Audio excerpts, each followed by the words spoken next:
Ce soir, dans Allume la télé, nous vous proposons un tour complet de l'actualité nationale et internationale avec l'info qui allume. Nous vous tiendrons également au courant des moments forts des médias grâce à notre zapping des émissions. Ensuite, nous analyserons les sujets les plus discutés sur la toile grâce à l'œil aiguisé de notre radar du web. Sur le plateau, nous aurons le plaisir d'accueillir des invités de renom qui parleront d'engagement citoyen et du développement de marques. Carlos Martens Bilongo, député français et auteur, viendra nous raconter l'ascension d'un jeune de banlieue jusqu'au couloir de l'Assemblée nationale à travers son ouvrage « Noir français ». Axel Alou partagera avec nous son expérience en tant que brand manager. C'est parti pour une soirée mémorable dans Allume la télé, animée par Fatine Camara. Merci de finir vos journées en beauté en allumant la télé. On est là aussi pour vous montrer qu'il y a de l'excellence dans cette émission et sur ce plateau. Bougez surtout pas, on va démarrer tout de suite et maintenant avec l'habitude, votre quotidien, n'est-ce pas? C'est parti donc pour le live symphonique de ALT avec le titre Miracle chanté par Abou Devi.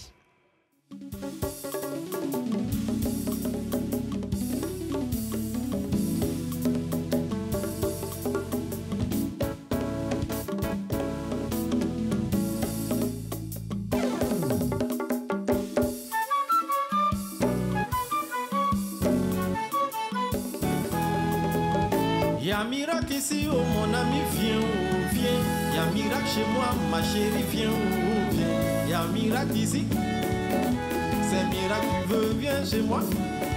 Tu t'aimes les riz, papa, viens chez moi. Tu adores les riz, popo, viens chez moi. Ah, les chrétiens d'aujourd'hui, ils sont trop fans des miracles. Ils adorent l'évangile du spectacle. On aime Jésus, mais on n'aime pas sa croix. Aucun sacrifice, mais on adore sa gloire. Quand on attend les paroles du genre, tu vas travailler, tu vas enfanter, tu vas voyager, tu vas te marier, tu vas prospérer. Tout ça, on répond vivement. Parce que si l'homme de Dieu t'a pas flatté, c'est gâté. Mon frère et ma soeur, tu feras pas la quête. Ah, y a un miracle ici. C'est un miracle, tu veux, viens chez moi. Tu aimes les riz, papa, viens chez moi. Tu adores les riz, popo, viens chez moi. Mais quand l'homme de Dieu te dit il faut changer, il faut pardonner, il faut beaucoup prier, il faut te réconcilier, il faut même jeûner. Tout ça, on répond froidement. C'est le genre de chrétiens qui aiment flatter les bergers. Tout ça pour les envoyer en brousse. Écoutez ça. Pasteur, tu es trop puissant. Quand tu ouvres la bouche, la chair te coupe. Sincèrement, Jésus n'est pas plus fort que toi. Attends, il y a un miracle ici. C'est un miracle, tu veux, viens chez moi. Tu aimes les riz, papa, viens chez moi. Tu adores les riz, popo, viens chez moi. C'est...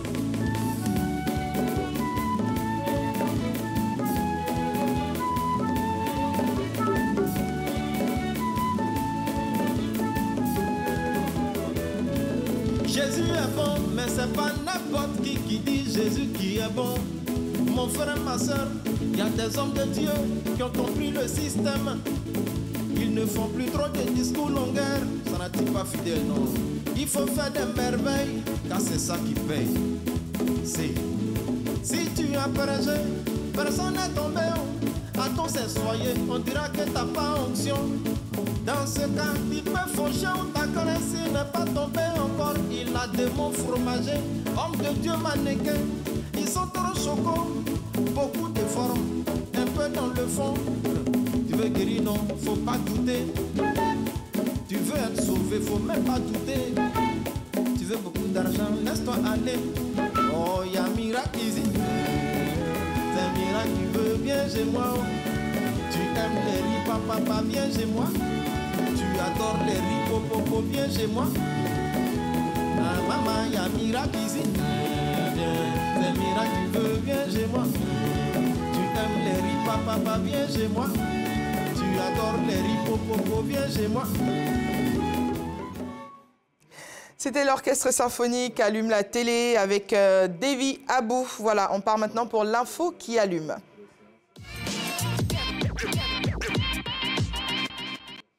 On fait un tour de l'actualité façon ALT dans cette petite séquence. Au Niger, les discussions s'annoncent difficiles entre l'émissaire des États-Unis et les putschistes. Niamey a reçu le soutien de ses voisins, une délégation officielle du Mali et du Burkina Faso. Il y a quelques jours, Bamako et Ouaga ont déclaré dans une annonce commune que toute intervention militaire de la CEDEAO serait considérée comme une déclaration de guerre. Attention! Al contrario, l'Algérie, le Tchad et le Bénin sont d'un tout autre avis. L'Allemagne, l'Italie et les États-Unis votent quant à eux pour une solution diplomatique. On m'a rien demandé personnellement, mais bon, je préfère opter pour la dernière option. Alors, le pain, c'est une denrée en pénurie en Tunisie. Voilà, les coûts de la farine sont excessifs, le gouvernement ayant décidé de mettre fin au système de ce qu'on appelle la farine subventionnée. Plusieurs boulangeries risquent de fermer, comme on peut le constater ici. Devant cette boulangerie du centre de Tunis, la file est longue depuis l'aube. Chaque client espère trouver une baguette de pain à prix réduit. Un défi pour les Tunisiens aujourd'hui, c'est clair, il n'y en aura pas pour tout le monde. Pour comprendre, il faut les écouter. Depuis quelques jours, des centaines de boulangers sont en grève et ils sont venus le crier devant le ministère tunisien du Commerce.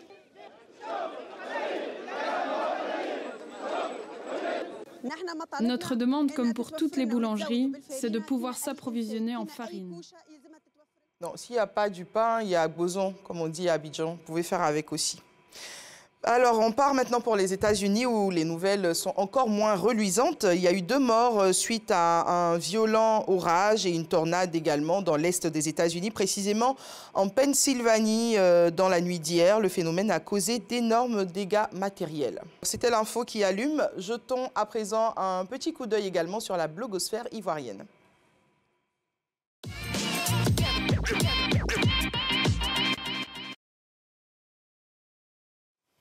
On part maintenant pour le radar du web. On va commencer avec la numéro 5 sur Facebook, Ruth Gbagbo et Emmanuel Keïta. Ruth Gbagbo accepte le relooking proposé par Emmanuel Keïta, mais l'invite à une séance d'entraînement de combat. Ça risque d'être chaud. Décliné par l'animatrice, évidemment, les internautes amusés soulignent que Dieu connaît le bagage qui est lourd. 653 692 interactions sur le sujet. Numéro 4, les obsèques de Bob Lee après son enterrement qui a secoué la toile. Des critiques pleuvent sur les blogueurs qui ont soutenu que Bob Lee était bel et bien vivant, comme Yaka Yaka de Paris ou encore Lawson Crea. Mathilde Dollar en a fait les frais, 781 430 interactions sur le web. Retour sur sa réaction dans cette vidéo. On passe au numéro 3. Djada Dia, malgré ses excuses, l'affaire génère de nombreuses réactions encore sur les réseaux sociaux. 814 057 interactions. Numéro 2, Roselyne Layo, traitée d'homophobe pour avoir eu un geste déplacé envers une fan. L'interprète de Mogo Farima a donné sa version des faits pour mieux comprendre la polémique. Sa réaction donc a suscité 874 007 interactions en retour.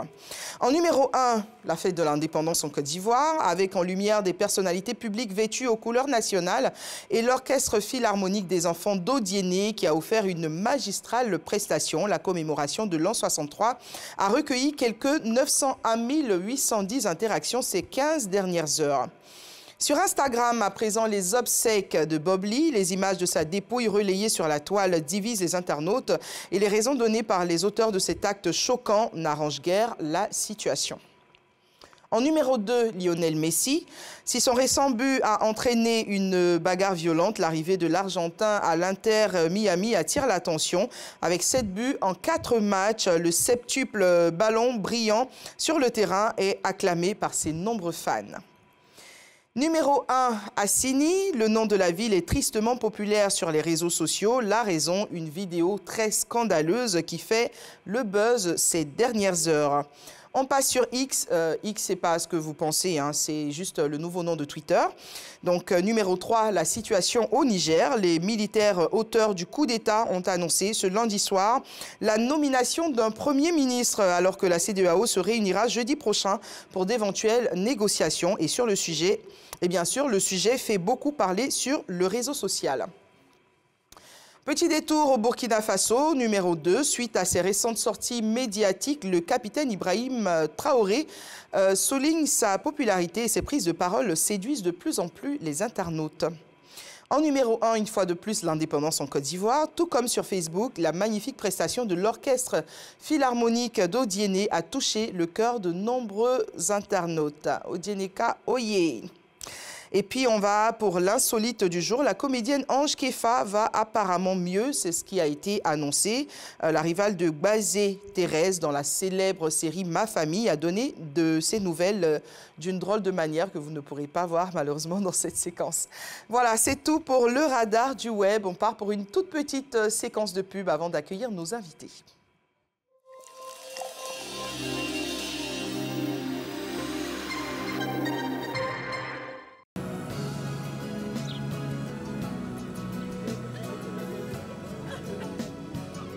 Chaque jour, ce sont quelques milliers de kilomètres parcourus pour vous apporter une eau pure et légère, indispensable à une bonne santé. Vous livrer une part de bien-être est ma meilleure récompense d'une journée de travail ardu. Céleste soutient la lutte contre le cancer. Une bouteille achetée, 2 francs reversés, en partenariat avec le ministère de la Santé et de l'Hygiène publique. Voici la mayonnaise que vous allez aimer par-dessus tout.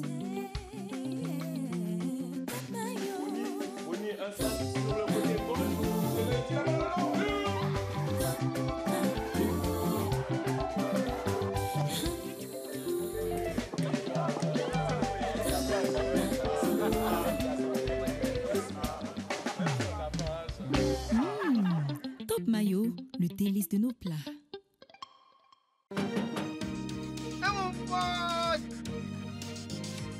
Tchou, tu as quoi? Ça ne va pas, bro. Hein? Je sens les brûlures sur j'urine. Ah là, c'est pas bon, hein? Peut-être que tu as chopé une IST.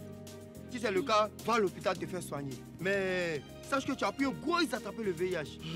Donc si tu es malin, désormais utilise Prudence. C'est un préservatif de bonne qualité et accessible à tous. Avec le préservatif Prudence que tu vois là, c'est 0 IST, 0 VIH et 0 grossesse non désirée. C'est pas faux. Préservatif Prudence, la qualité au meilleur prix.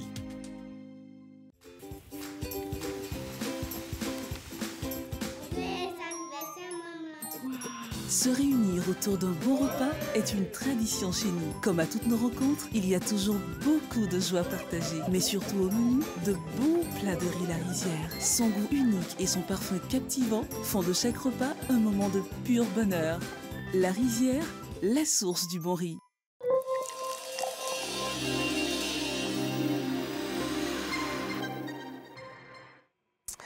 Vous faites toujours bien d'allumer la télé. Si vous nous rejoignez maintenant, écoutez, on a fait un peu le tour de l'actualité sur plusieurs réseaux sociaux, surtout ici en Côte d'Ivoire. Notre premier invité est un député français, pas comme les autres, j'ai envie de dire. Vous allez le découvrir juste après ceci.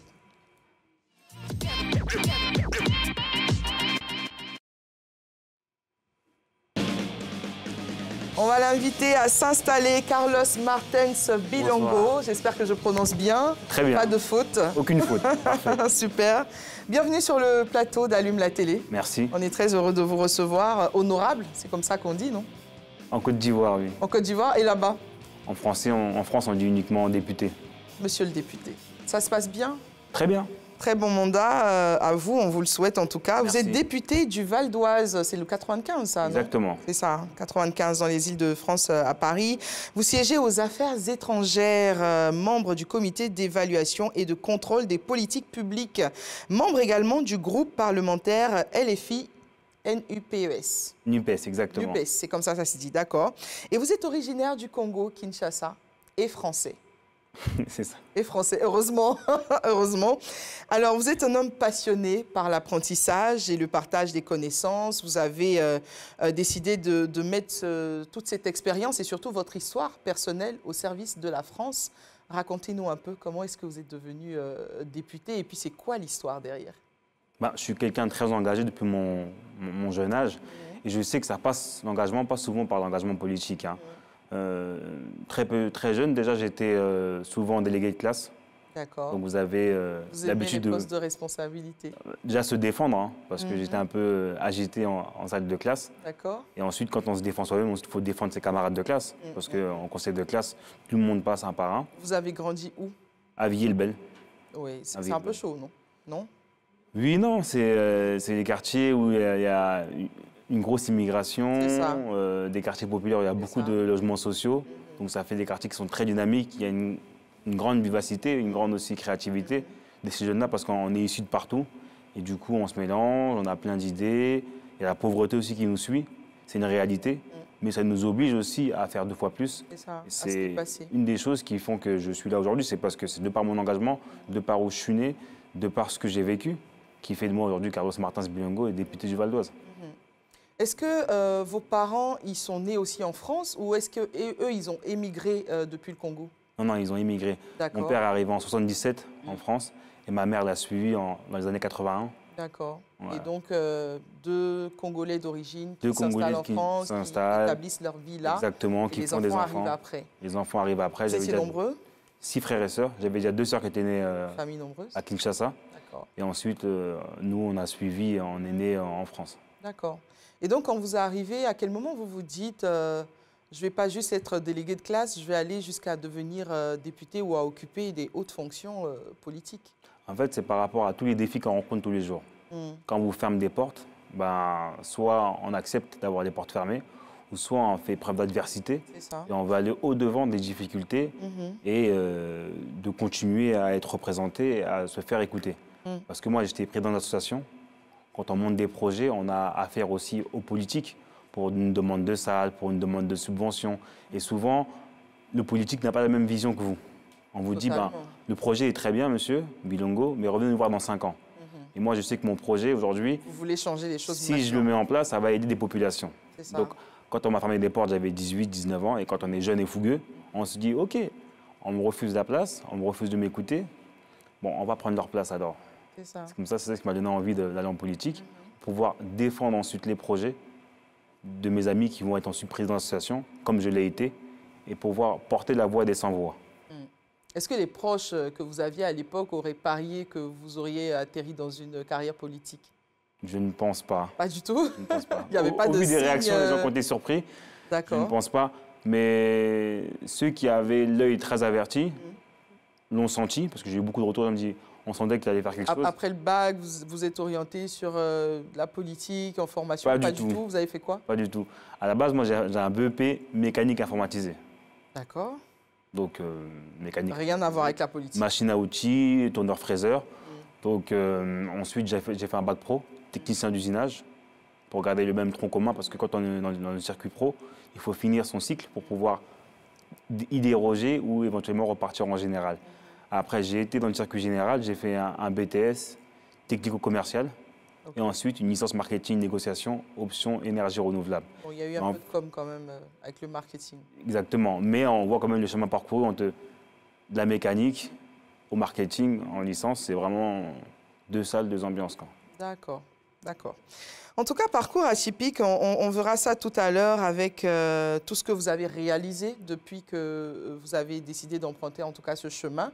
Est-ce que la jeunesse panafricaine congolaise se retrouve à travers votre histoire, se retrouve à travers ce combat-là que vous avez décidé de mener? Je pense qu'au-delà, c'est vraiment déjà toute l'Afrique. Oui, même les gens issus des minorités qui sont en France peuvent être d'Amérique du Sud, Algériens, Afrique du Nord, mais vraiment même toutes les gens de la diversité se retrouvent dans mon combat. D'accord. Moi, je le ressens souvent que les gens me disent tu portes nos voix, ce que tu représentes, ce que tu impulses, parce que c'est vraiment quelque chose d'important. 2022, hein, donc il y a 2022. à peine un an. Et tous ces autres candidats que vous aviez en face, ils se disaient quoi au moment où vous alliez aux élections? Il y avait des candidats qui étaient sortants, qui étaient présents depuis 4 ou 5 mandats, donc ça veut dire 20 ans de politique. Ils ne pensaient pas perdre face à un jeune de 31 ans. Il y en a qui étaient très... Indépendant, parce que vous êtes parti en tant qu'indépendant? Non, j'avais mon parti déjà. D'accord. J'étais déjà de la NUPES, la France Insoumise. Et les candidats, je me suis dit, bon, on a en face de nous un jeune de 30 ans, il ne pourra pas nous battre. Sans expérience. Exactement, sans expérience, sans mandat. Mais en fait, ça prouve que quand les électeurs se mobilise. Et quand on fait une belle campagne populaire, et quand on a l'adhésion des gens, tout à fait, on gagne. C'est bien dit. En tout cas, nous, on a encore plein de questions comme ça qui nous viennent à l'esprit, mais j'ai bien envie de vous reproposer maintenant l'insolite qu'on n'a pas pu voir tout à l'heure. Vous allez voir un peu ce que ça donne. D'accord.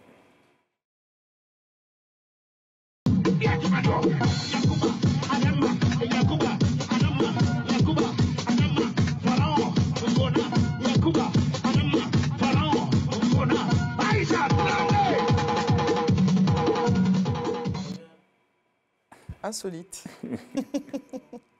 Alors, vous savez ce que ça donne hein, quand on est jeune et qu'on est député, on doit connaître toutes les problématiques de la jeunesse.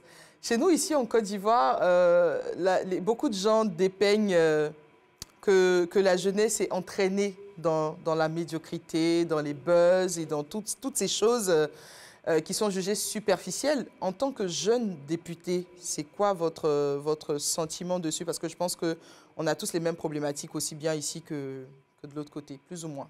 Non, les problématiques sont similaires. Hein. On pointe souvent du doigt la jeunesse sur différents points, mais tout le monde a été jeune. C'est un passage obligatoire de la vie. Nos parents, quand ils ont été jeunes, ils ont eu le même passage que nous. Maintenant, ils n'avaient pas la technologie que nous avons. C'est ça. Mais moi, je ne pense pas que la jeunesse est plus problématique qu'avant. Elle a juste d'autres moyens de communication. Après, la jeunesse ivoirienne est vraiment très créative. Moi, je le vois sur Internet, sur Facebook, etc. Les Ivoiriens, vous êtes très présents sur la toile. Vous aimez les lives, vous aimez... Les Congolais aussi. Hein. Mais les Ivoiriens davantage. Hein. D'accord. Quand un Ivoirien il prend un sujet, on voit comme le sujet Aïcha Tremblay. Quand les Ivoiriens prennent un sujet, à la fin, ça finit en buzz. Ça, nous, quand on charge ton affaire, tu sais qu'on a chargé. Mais quand on te décharge aussi, tu sais qu'on t'a déchargé. Vous savez ce que ça veut dire, plus ou moins? Oui. Vous avez compris le... Bien sûr, j'ai compris. Voilà, c'est bon. Alors, vous vous intéressez beaucoup à l'écologie, à l'économie, au rôle de la société civile, à l'initiative de la jeunesse, le développement personnel, la coopération internationale. Tout ça à la fois. Vous avez l'intention de révolutionner ces différents secteurs d'activité comment? Pas révolutionner, mais apporter ma pierre à l'édifice, apporter un nouveau regard, apporter la jeunesse, apporter aussi mon expérience. Parce que vous savez, quand vous êtes au Palais Bourbon, à l'Assemblée nationale française, il n'y a pas 2, 3, 4 ou 5, 6 personnes qui ont mon expérience, qui ont aussi cette double culture, de venir des pays africains, donc savoir cette expérience, cette richesse que nous avons, et y tirer le profit et faire écho aussi des situations en France. Et en mettant les deux parallèles en face à face, ça peut faire des belles choses, parce que sur la question écologique, les pays du Nord, en Hexagone, nous sommes des pays qui sont pollueurs. Ça peut être les États-Unis aussi, ou même l'Inde aujourd'hui.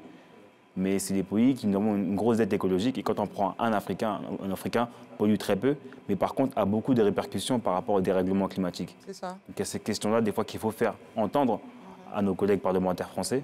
Et aussi, il y a des questions écologiques en termes de traitement des déchets qu'on peut aussi apporter comme technologie en Afrique. Et je pense que tout le monde peut y gagner.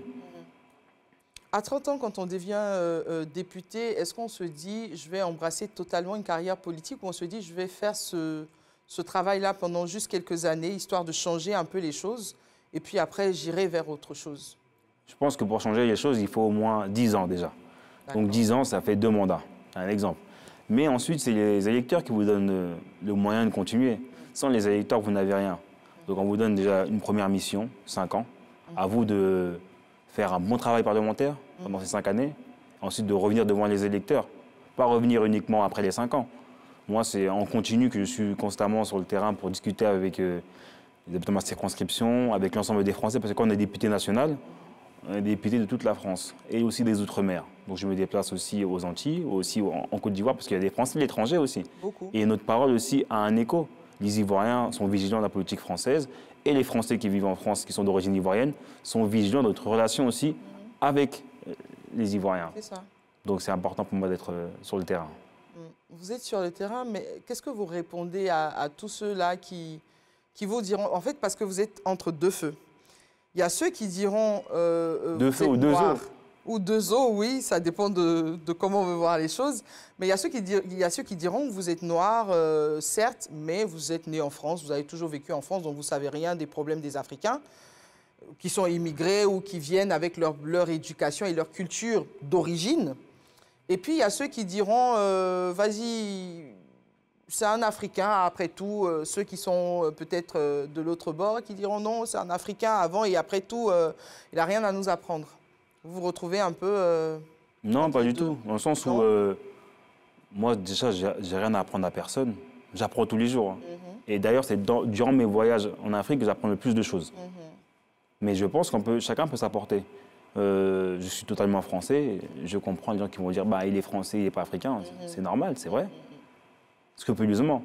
Mais politiquement, dans nos rapports et nos échanges, je pense qu'un Africain, peu importe le pays, gagnerait à avoir un représentant français en face de lui, il soit aussi d'origine africaine, pour connaître ses problématiques. On le voit tous les jours. Combien de fois les gens se sont plaints de dire ben, j'ai discuté avec un responsable politique français, on ne s'est pas compris par rapport à tel ou tel point. Je suis convaincu qu'avec des représentants politiques qui sont d'origine ou d'affinité, qui vous ressemblent, ils vous connaissent par rapport à leur famille, par rapport à leur voyage, parce qu'aujourd'hui, quand je viens en Côte d'Ivoire, c'est pour apprendre de vous, pour mieux comprendre les problématiques et pour mieux les défendre et mieux les porter. Donc c'est à ce moment-là que ça joue, ça prend son rôle. Ça a du sens. Ça a du sens. Ça a du sens comme ce livre que vous nous présentez, Carlos Martens Bilongo, Noir français des quartiers à l'Assemblée. Alors dans ce livre, vous racontez un peu votre histoire, votre parcours, votre vie, en quelque sorte. Pourquoi vous voulez laisser des traces, vous voulez impacter à travers ce bouquin? C'est important pour moi, parce que ma vie, c'est un peu un épisode de stratégie de survie. C'est des quartiers à l'Assemblée nationale. Au bout d'1 an de mandat, j'ai dit, bon, j'avais déjà commencé à écrire sur ma vie avant d'être député. J'ai très vite accéléré à la suite de mon mandat. Parce qu'il faut laisser une trace aussi et un héritage à une population qui est jeune et qui cherche souvent sa voie et qui ont aussi ont du mal. Vous savez, en France, beaucoup de personnes sont issues de l'immigration, de la diversité, et se disent que toutes les portes sont fermées. Il y a aussi un repli sur soi. La société, parfois, aussi est individualiste. On ne va pas aller vers son voisin, vers son ami, on ne va plus être en association, on va se diviser. C'est ça. Mais ça prouve que quand on travaille ensemble, c'est ce qui est écrit dans mon recueil, on peut gravir des échelons malgré les difficultés. Moi, j'ai eu 10 000 portes fermées, une seule porte ouverte, c'était la 10 001e. Ça a été très difficile, donc. Mais c'est passé. Et c'est ce que je veux donner, c'est ce que je sais de faire refléter à chacun à chaque fois. Je me déplace beaucoup en Afrique. J'ai été en Algérie, j'ai été au Maroc, j'ai été à Kinshasa également pour présenter mon bouquin. Et je suis maintenant en Côte d'Ivoire. Je serai bientôt... Tous ces pays réservent un bel accueil à ce livre? Par rapport au bouquin, j'ai uniquement fait Kinshasa et maintenant Abidjan. Et je serai bientôt dans d'autres pays africains. D'accord. Carlos Martens Bilongo. En plus, vous avez un nom qui fait... bon, à part le Bilongo, où on retrouve surtout le Bilongo. C'est Martens, Carlos. Si on ne voit pas de qui on parle, on pourrait penser à... Vous savez, les mamans congolaises, les mamans congolaises sont très inspirées. Parfois, on peut s'appeler Désiré, Victoire, Justice. Dans votre cas, ils ont décidé de faire, je ne sais pas, sud-américain, je ne sais pas. C'était belge. Ma mère a été beaucoup inspirée par la Belgique. D'accord. Donc, elle connaissait un curé qui s'appelait Carlos Martens, qui nous a accueillis quand on était jeunes. D'accord. Et donc, elle m'a donné son nom comme il est décédé la même année où je suis né. Donc, c'est pour ça. En fait, il y a toute votre histoire ici. Exactement. Vraiment, au sens pur du thème. En tout cas, on espère que votre histoire impacte aussi toutes les communautés panafricaines qui vivent, peu importe où elles sont installées, aux États-Unis, comme Big Papa qui suit certainement cette émission depuis Washington et d'autres personnes qui se retrouvent à travers cette histoire. Je vais vous proposer de regarder ensemble le zapping et puis on va recevoir notre second invité.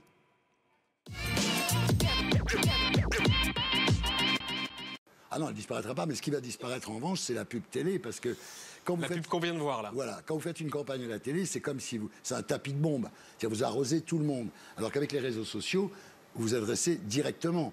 On sait que vous aimez les chemises. C'est super ciblé. Voilà, si vous aimez les chemises comme ça, vous allez recevoir tous les jours des messages pour acheter des chemises comme ça. Alors que quand vous faites une pub à la télé, vous touchez tout le monde, il y a une déperdition terrible. Parce que là, maintenant, il y a beaucoup de gombo. C'est chaque niveau. Ouais. Au fur et à mesure que l'audience monte, que les gens découvrent, le cachet aussi. Quand on fait buzz, ça change. Ouais. Mais toi, Abomey, quand tu as vu l'extrait aussi en ce qui concerne son freestyle, comment est-ce que tu as réagi? C'est encourageant parce que c'est une maman que je suis depuis longtemps, depuis le temps de CLJJ et bien d'autres. Et souvent, je me demandais, mais pourquoi quelqu'un qui a tant de talent n'a pas de la visibilité? Et ça fait que c'est ce genre je peux dire, légende, voilà, qui moi aussi m'encourage à toujours bosser. Voilà. Merci. Alors, on parle. Hein. Oui, je voulais profiter de présenter mes excuses à Abomey l'éléphant. Pourquoi? Parce que ces jours-là, moi, Anaconda, je doutais de... Oui, on va arriver sur ce... Salut, je m'appelle Eso Esiou Michaela Ange Prunet. J'ai 8 ans, je suis au CE2B à l'école Espoir des Mamans. Je remercie la fondatrice de mon école, Maman Marie-Louise Outori.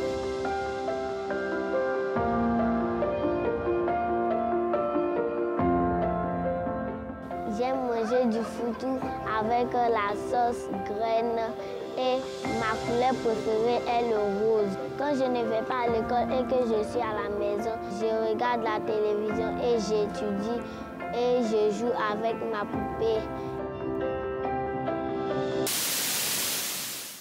Est-ce que Carlos connaît le foutou et la sauce graine?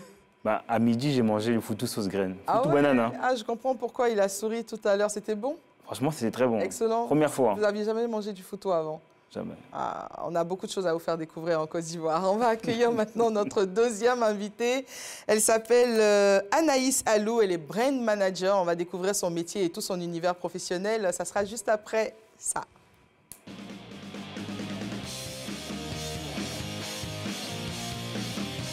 Bonsoir Anaïs. Comment ça va? Installez-vous, ça va super bien, merci, c'est gentil de demander. Anaïs est une jeune femme à l'avenir prometteur. Elle s'est formée dans le marketing digital, du numérique. Elle est brand manager. Je suppose que vous vous occupez de tout ce qui est marque. C'est ça. On va en savoir un peu plus sur cette carrière. Vous avez fait quoi déjà comme études, Anaïs? De base, j'ai fait des études dans les langues, les littératures et la civilisation. Donc, j'ai fait l'anglais d'abord à l'université. Ensuite, je me suis tournée vers le management culturel. Ici, en Côte d'Ivoire? Oui, en Côte d'Ivoire. Et finalement, j'ai dû faire les relations publiques, médias et presse, donc aux États-Unis tout récemment, pour les marques et pour les influenceurs. Ça a demandé combien d'années d'études après le bac? 5 ans, 6 ans. 5 ans, d'accord. C'est correct. Master, OK. Et après, on décide de devenir développeuse web. Oui. D'accord. En vrai, tout part en fait d'un projet que je voulais mettre en place et je n'avais pas en fait les compétences pour faire du développement web. Du coup, je me suis dit pourquoi pas m'inscrire dans une académie pour apprendre à monter mon projet. Donc, une application de géolocalisation et tout. Donc, j'ai fait 1 an de formation avec le campus francophone Saint-Plan pour pouvoir faire du développement web et faire des sites internet moi-même. Voilà. Aujourd'hui, vous vous êtes spécialisé dans le brand management, donc vous vous occupez des marques, je suppose des personnalités aussi. Exactement. C'est quoi votre quotidien dans un métier tel que celui que vous avez choisi?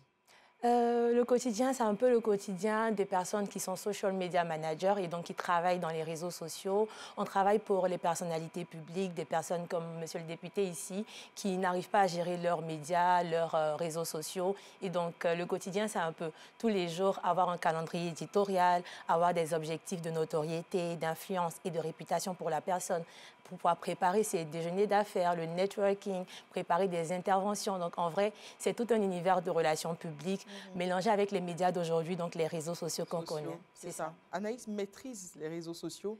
Oui. Quand vous prenez une personnalité publique, en combien de temps vous arrivez à imposer son image de marque dans l'esprit de la cible ou de tous ceux-là qui suivent cette personnalité-là? D'accord. Pour une campagne, on pourrait dire 1 an. Donc, pour une campagne, pour des gens qui veulent entrer dans la politique, on pourrait dire 1 an. Mais pour des personnes qui veulent influencer ou impacter une audience bien précise, on peut aller jusqu'à 3 ans. Mais après 1 an, on a déjà l'installation de la notoriété dans l'esprit des gens, on a déjà l'influence dans l'esprit de l'audience et on a tout l'esprit d'inspirer en fait l'audience autour de nous. Donc après 1 an, c'est possible quand même.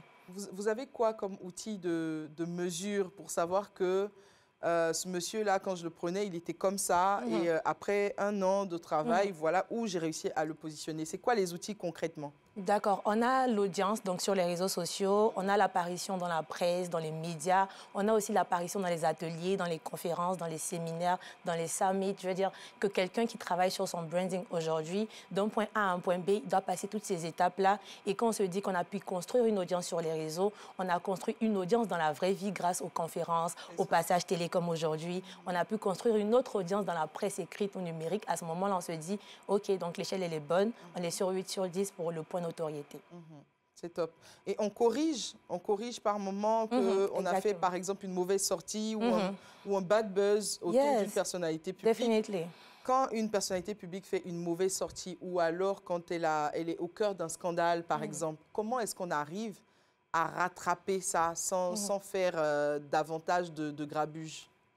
D'accord. Ici, on va utiliser des codes de communication de crise. Et donc, il faut savoir que tous les influenceurs et personnalités publiques doivent avoir une stratégie de communication de crise. C'est-à-dire que quand il y a un bad buzz, on sait automatiquement qu'il ne faut pas prendre la parole automatiquement, préparer un discours. Abidjan ici.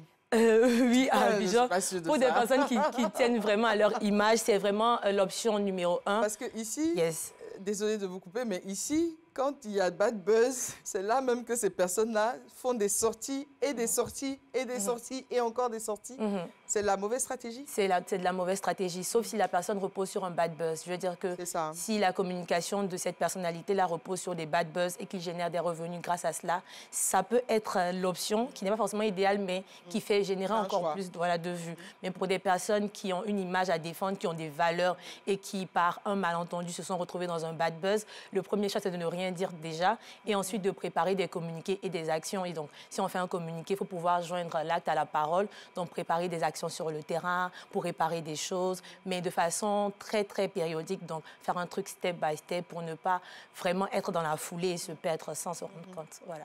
Si je donne tout de suite, monsieur le député Bilongo, à Anaïs, je dis, Anaïs, tu as 1 mois pour nous faire, je ne sais pas, pour imposer l'image de monsieur le député qui est français, qui ne vit même pas en Côte d'Ivoire, mais pour l'imposer dans l'esprit des Ivoiriens. On commencera par quoi?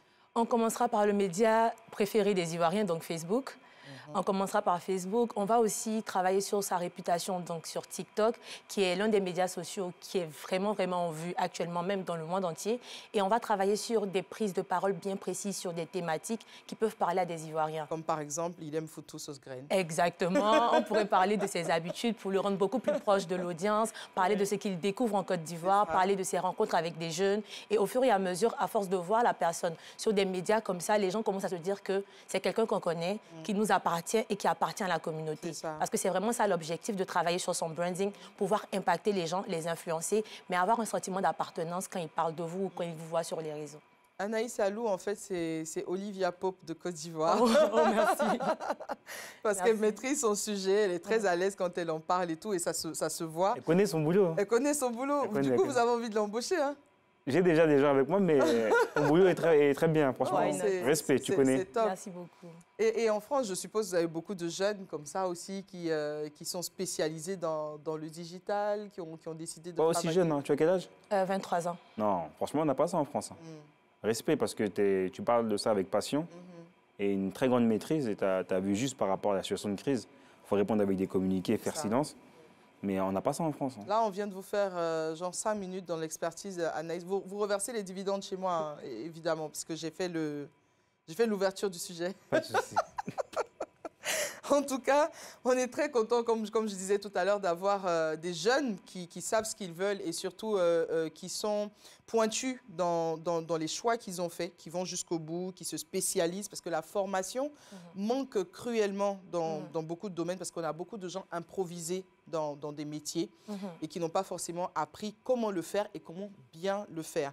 Alors, si quelqu'un dit à Anaïs aujourd'hui, ça y est, c'est bon, tu peux te permettre de dire ça parce que tu as eu la chance de faire de belles études, d'aller aux États-Unis et tout, parce que peut-être tes parents ont l'argent, mais pour quelqu'un qui est jeune, qui est modeste ou qui vient d'une famille beaucoup plus modeste et qui a envie d'avoir un parcours comme le tien, comment il s'y prend?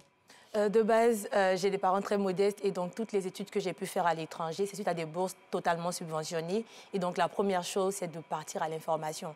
Généralement, on est toujours dans un cas de victimisation pour se dire on n'a pas accès à cela, on n'a pas accès à cela. Mais aujourd'hui, il y a plusieurs bourses qui sont offertes par des pays pour des personnes qui ont envie d'apprendre, qui veulent passer à une autre étape. Donc la première chose, passez à l'information. Faites des recherches, connectez-vous et abonnez-vous à des pages qui peuvent décanter en fait des choses dans votre situation académique.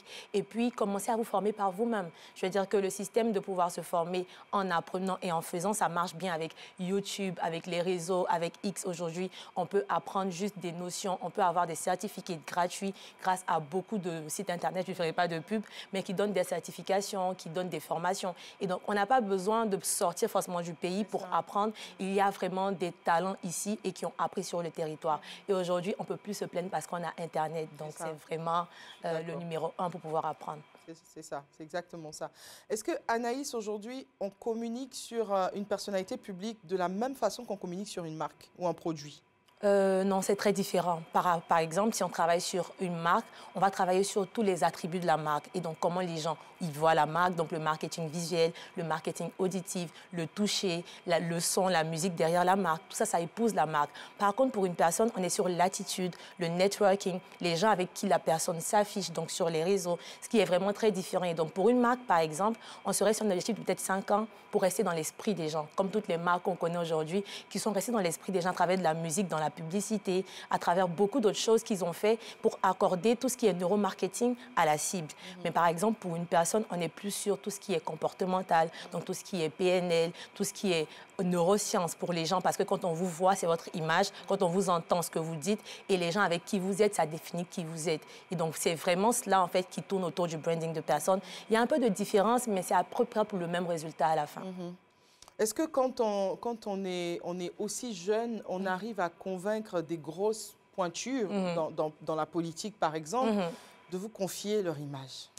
Eh bien, tout récemment, quand j'étais aux États-Unis, j'ai eu la chance de travailler avec l'ambassade de la Côte d'Ivoire aux États-Unis, donc à Washington, D.C. Et ça reste un challenge quand même de pouvoir convaincre des personnes qui sont déjà poussées et qui ne sont pas forcément à l'ère des médias sociaux et qui se disent que ce sont des jeunes, ils ne savent pas ce qu'ils font et tout. Et donc, je pense que la meilleure manière de le faire, c'est de vraiment travailler et montrer qu'on sait faire avec des résultats. Et donc, cette expérience-là, ça reste un support pour moi pour me dire, j'ai pu travailler avec l'équipe de communication de l'ambassade de Côte d'Ivoire aux États-Unis. Aujourd'hui, je peux montrer tel ou tel résultat à quelqu'un qui veut des résultats. Et puis, je pense que le temps fait les choses au fur et à mesure. On finira par être adulte, comme on le dit. Exactement. Donc, pouvoir avoir de gros marchés, mais on fait step by step pour le moment. La petite question spécifique que j'allais vous poser, est-ce que ça paye, ce métier? Oui. Oui, pourquoi? Oui, ça nourrit sa femme dans mon cas. Mais pourquoi je le dis? Parce qu'on est vraiment à l'ère de l'influence. C'est incroyable, mais on a beaucoup de personnes qui veulent déjà devenir influenceurs, qui sont influenceurs. On a beaucoup de personnalités publiques. Et pour... on appelle influenceur? Un influenceur, c'est quelqu'un qui a la capacité de pouvoir changer les habitudes de quelqu'un à travers ses suggestions ou à travers ses comptes. En bien comme en moins bien, malheureusement. Donc, en termes d'influence, on a de la manipulation donc, qui est mise en avant, on a de la stratégie qui est mise en avant. Mais une fois que quelqu'un a la possibilité de drainer des habitudes des gens, donc de faire changer des gens suite à leur habitude musicale, habitude quotidienne, on peut dire que c'est un influenceur. Après, il y a tellement de types d'influenceurs, donc notamment les trade influenceurs qui sont sur une seule thématique, des influenceurs de timing qui vont être influenceurs sur une seule période. Je veux dire, il y a plusieurs types, mais à un moment, une fois qu'ils arrivent à impacter une grande cible et à changer leur habitude, on peut dire quelqu'un est influenceur. C'est ça. Monsieur le député, vous êtes influenceur dans le Val d'Oise? Attention, moi j'ai... Il y a beaucoup de choses que vous espérez changer. Oui, mais je ne suis pas influenceur. J'ai même déposé une proposition de loi à l'Assemblée nationale. Qui dit quoi? Pour interdire la publicité des paris sportifs par les influenceurs, surtout. Ah, et pourquoi? Pourquoi ce choix? Souvent, les influenceurs, c'est la mauvaise influence. Vous l'avez rappelé, en s'entend vraiment. Il y a une caisse de résonance où on peut avoir les bons influenceurs, mais les mauvaises influences qui sont souvent plus nombreuses et qui mènent des fois les jeunes et la jeunesse dans des gouffres incroyables. Nous, en France, on a des jeunes qui suivent les influenceurs sur les paris sportifs et vous avez des jeunes des fois qui ont 12 ans, 13 ans. Ils ont déjà des dettes à hauteur de 15, 20, 25 000 euros. Maintenant, je vous remets ça en francs CFA, c'est énorme. Et c'est parce qu'ils ont suivi telle ou telle personne qui va dire « Salut, coucou les amis, si vous vous abonnez à telle page, vous faites un pari, etc. » À la fin, les gens se font manipuler. où il y a des jeunes, nous, en France, qui font même des chirurgies esthétiques à l'âge de 16 ans, parce qu'elles ont vu des filles avec des filtres qui font des chirurgies, donc elles se disent, je dois être comme elle parce qu'elle est influenceuse, etc. Et c'est un mauvais modèle. Ah, là, on est à l'ère du BBL. Hein. Comment on fait pour lutter contre un phénomène comme ça, qui est plus que d'actualité et à la mode? Moi, j'essaie de ne pas trop suivre la mode. D'être influent sans pour autant être sur toutes les plateformes. Je suis sur TikTok, etc., Instagram, Facebook, mais j'essaie d'avoir ma ligne de conduite et d'attirer les gens vers la lecture, les bouquins, etc. Ça, c'est l'essentiel, ça va rester. Les modes, elles passent. Il y a eu TikTok, il y aura un nouveau réseau social qui va arriver dans 2 ans. À chaque fois, on va suivre, mais si vous suivez à chaque fois, vous allez suivre indéfiniment. Mais si on a une ligne de conduite, les gens vous repèrent et disent, voilà, il y a une ligne de conduite, c'est celle-ci. Et ceux qui vont se joindre à lui vont peut-être réussir comme lui, ou au moins vont avoir ce capital sérieux. Parce que c'est important, à chaque fois, on est des parents de quelqu'un, et l'image qu'on reflète est importante. Mais souvent, quand on regarde, c'est souvent des gens qui ont des conditions de famille compliquées, soit famille monoparentale, ou qui n'ont pas de parents, etc., etc. Depuis 2022 que vous avez réussi à vous faire élire en France comme député dans le Val d'Oise, quels sont les changements positifs que vous pensez avoir apportés à la France? En 1 an, c'est très précoce. C'est précoce en 1 an. Mais en 1 an, mais on je peut pense faire déjà... un petit bilan. À mi-parcours, en quelques mois, on a déjà commencé quelque chose. Franchement, en 1 an, c'est vraiment compliqué de changer quelque chose sur tout le pays. Mais déjà, la perception, déjà, juste de dire que c'est possible, c'est déjà une belle chose. Moi, dans ma circonscription, les gens ne pensaient pas qu'un jeune noir issu d'immigration pouvait être député. D'accord. Voilà, vous êtes là en face d'autres personnes. C'est une grosse victoire. C'est une très grosse victoire. Et ça envoie aussi un signal à d'autres circonscriptions. Et je l'ai vu dans mes déplacements quand je vais partout en France, même en Afrique ou en Europe.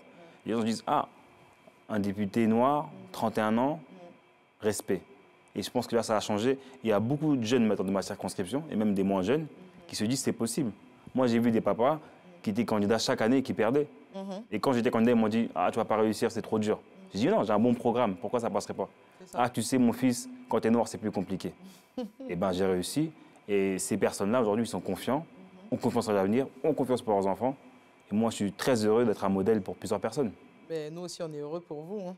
Et on va se pencher rapidement sur des questions d'actualité. Il y a 2 questions principalement. La question de la migration ou de l'immigration clandestine et qui n'arrête pas, avec plein de gens qui meurent dans les eaux. C'est quoi votre avis en tant que député dessus? Moi, je travaille beaucoup sur le sujet. Là, je fais une tournée africaine. Je serai bientôt en Tunisie, à la frontière avec la Libye, pour voir la condition de ces migrants-là. Vous avez tous vu les images des personnes qui sont... Sfax, c'est devenu la porte Exactement. de l'immigration. Il faut savoir que déjà, moi, ce que je dis tous les jours au Parlement français, c'est que l'immigration est sud-sud. Un exemple, c'est les pays de la sous-région, même la Côte d'Ivoire, est un pays où il y a une forte immigration. Mais on n'en parle pas beaucoup. Le Congo également. La France aussi et l'Europe, il y a des flux migratoires, mais qui ne sont pas au-delà de ce qu'on entend dans les médias où ils disent qu'on en a marre, etc. Ils sont trop. Il faut savoir pourquoi ces gens se déplacent. Il faut savoir aujourd'hui qu'il y a des financements européens. L'Europe donne des fonds à la Libye et à la Tunisie pour être garde-frontières, pour garder les frontières. Et les images qu'on voit, moi, c'est des images qui me blessent dans mon être, de voir que des personnes reçoivent des financements de l'Europe et ensuite réduisent des femmes et des hommes, des enfants à l'esclavage pour les déposer dans le désert et les faire mourir, il y a un problème. Maintenant, si ces fonds européens, on doit aller à l'Assemblée nationale ou au Parlement européen pour dire que ces fonds-là, au lieu de les donner aux gardes-frontières, essayons de voir ces personnes sont ici de quel pays. Les gens viennent souvent d'Afrique de l'Ouest. Il y a beaucoup d'Ivoiriens qui sont dans le désert en Tunisie et à la Libye. Il faut voir dans les pays d'origine s'il n'y a pas des solutions pour ces personnes-là, pour qu'elles puissent rester sur place. Et aussi pourquoi elles partent. C'est ça. Il faut savoir avoir les réponses à ces questions-là. Mais pour ça, il faut chercher, il faut venir sur place. Il ne faut pas attendre juste au niveau des gardes-frontières et dire qu'on a un bateau, les gens sont dans l'eau, ils sont morts dans la Méditerranée. Parce qu'au final, il va y avoir des morts qui vont s'enchaîner. Et en plus, ça a été chiffré. Avec le dérèglement climatique, il y aura des réfugiés qui vont venir aussi par rapport aux inondations. Beaucoup en sous-région, parfois vous avez des pluies ou la sécheresse au Sénégal. Vous avez par exemple la nappe phréatique qui fait qu'il n'y a plus d'eau dans le sol. Donc les personnes qui sont issues de familles qui étaient agriculteurs, si vous êtes un jeune de 15 ans, mon grand-père est agriculteur, arrière-grand-père, je n'arrive plus à avoir de l'argent par rapport au champ, je vais dire je veux prendre la route et malheureusement, on meurt. Maintenant, qu'est-ce qu'on fait pour ces personnes-là? Moi, je pense qu'il faut des fonds pour aider ces pays-là directement sur place. Et surtout, comme nous sommes responsables du dérèglement climatique. Si nous n'étions pas responsables du dérèglement climatique, j'aurais dit, ben, c'est pas notre problème. Mais là, on doit être solidaire. Ça passe par ça, je pense. En tout cas, Carlos Martens Bilongo a sorti ce livre Noir français des quartiers à l'Assemblée. Une très belle histoire à découvrir ici pour s'instruire et pour voir également le combat de ce député noir en France. Je serai à Et on va parler Abidjan. justement de votre dédicace. Vous êtes là pour une dédicace de ce livre. C'est ça. Ça sera quand? Je suis samedi matin à la bibliothèque, librairie française de Prima Center. D'accord. Là, je commence à apprendre les quartiers, Cocody, Engrais. C'est dur à comprendre. C'est ça. Parce Mais qu'il y ça, a c'est Engrais, Abidjan Cocody, il Sud. y a Engrais ça, Engrais... Oui, c'est ça. Mais c'est Abidjan Sud. Prima, c'est ça? Prima Prima Center. Samedi matin, quelle heure? 9h. 9h. Donc voilà. Il vous donne rendez-vous. Allez vous acheter le livre, allez vous le procurer et puis vous faire la dédicace sur place et puis découvrir l'histoire de ce député en France. On va partir rapidement pour un bonus préparé par l'équipe ALT et puis on revient juste avant de conclure.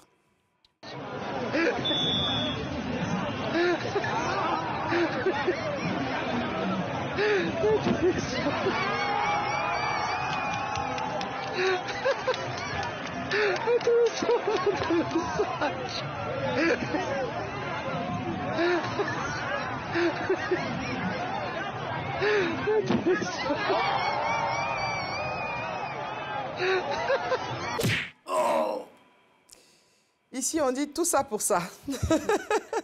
C'est ça, hein, Anaïs? Oui, définitivement. Comment on évite des flops pareils en termes de communication? Ça, c'est un bon buzz. Bon, ça, c'est un bon buzz. Je Ah ouais? c'est un bon C'est un buzz. bon En buzz, tout cas c'est- périodique, mais c'est ça reste positif, un c'est ça. bon buzz. Anaïs, on va conclure rapidement les aspirations d'Anaïs.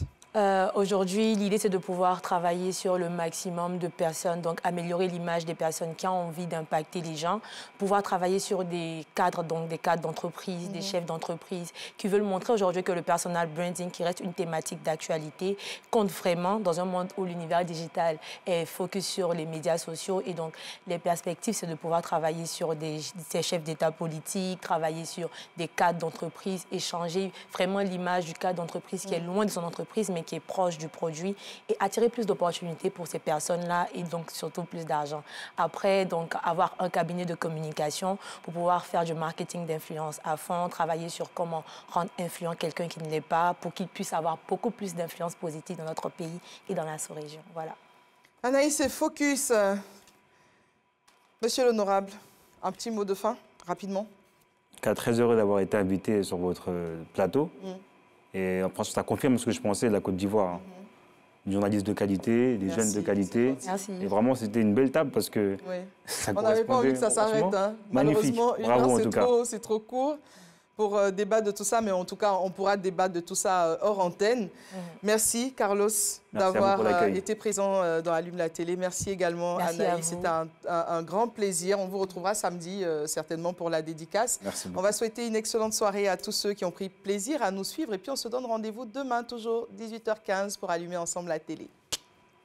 Bye bye.